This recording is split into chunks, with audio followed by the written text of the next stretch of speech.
Got a couple things that I'm gonna do here.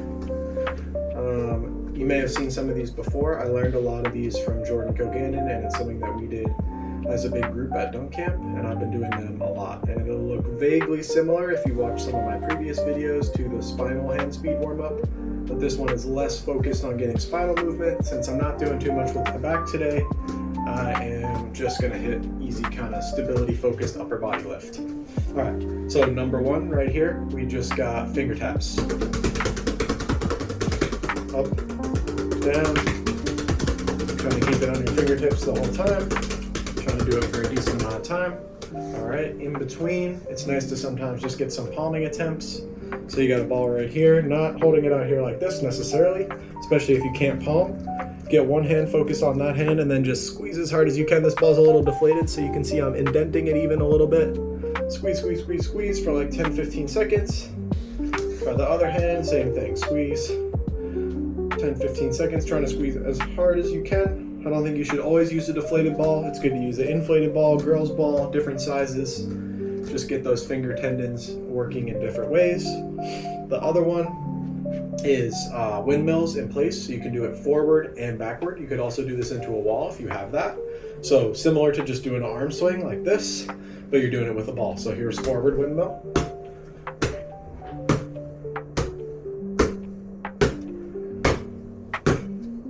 And if you can do these outside, you can push the speed a little bit more, but there's some breakable stuff in here. So I'm not going 100%. Now I'll show you backwards. Even though you don't always move the ball this way, it's nice to just get it going for some practice. All right, and then the one last one that's gonna be part of this circuit is behind the back, between the legs, switch hands, and then same thing on the other side. So I'll show you one slow, then one's fast. Behind, between, switch. Behind, between, switch. Behind, between, switch. Oopsie, good to make some mistakes. I just don't want it to get too fast in here so that nothing breaks. One more try. Behind.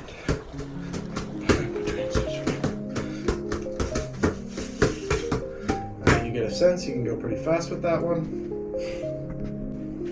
All right, now that you've done that circuit for maybe 3 or 4 minutes, I did some off screen. I'm gonna show you one other thing that I like to work on. This is a unique setup to me. You could also do this at your gym or just at a wall. I don't have a lot of good walls. I like to be able to do this in my house. So this is like a body pillow that I hung against a door frame.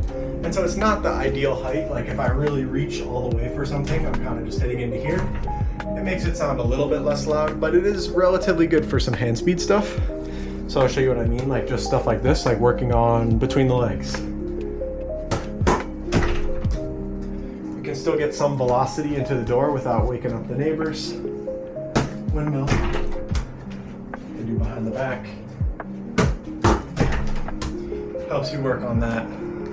And I think it's a decent setup. It's not perfect. What would be ideal is having a low rim like that you don't have to jump on. I think that's perfect, but I don't have the space for that right now.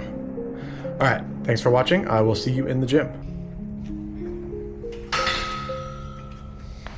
I'm gonna show you my lift here as well. This was an upper body day, so I was doing that hand speed stuff as like a dynamic upper body warm up.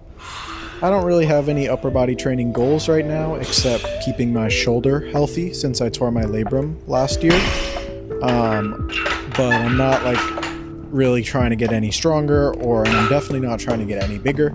So it's mostly just a maintenance thing, and I'm doing it either 1 day a week or I split it into 2 days. I'm basically just trying to hit 2 to 3 sets of some sort of horizontal and vertical push and pull every single week. Pretty heavy. And I'm adding weight over time, but I'm not like going crazy hard.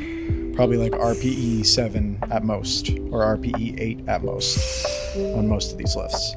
So you'll see I did bench this day. Hadn't done barbell bench in a while. I was close grip benching and trying to have a nice little pause on my chest. I worked up to like 165 or 175 for 3.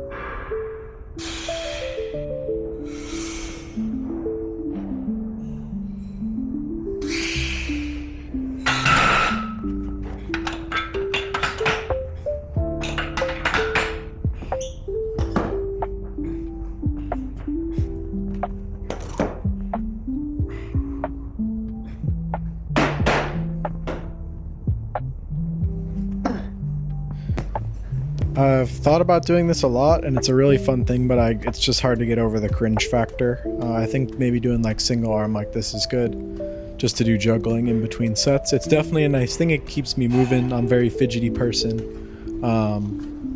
but I haven't done it since because I just thought it was a little embarrassing, especially if the gym is crowded. But I was lucky enough to have pretty empty gym this day.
Alright, back to bench. This was my top set.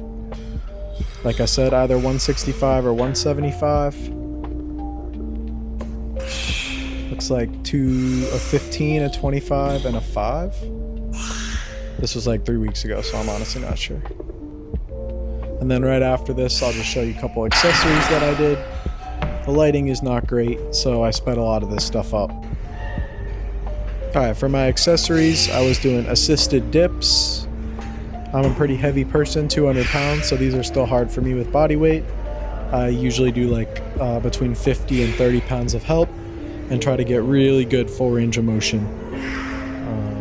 And these were super tough. I remember my triceps were sore. This was one of my first times running these. Then I got a little better at them across a few weeks. And then I also did, which I'll show soon, a shoulder press so that I got a little vertical press, and machine row, just so that I get some type of a horizontal pull. I did pull-ups another day this week, so I was able to, like I said, I got one horizontal push and pull, one vertical push and pull. Alright, thanks for watching. I'm just going to show the rest of it. Did some ball toss here as well for like one dynamic upper body movement, just a max effort push against the wall. Taking a reset break in between each one. Alright, thanks for watching, and I hope you enjoyed this workout.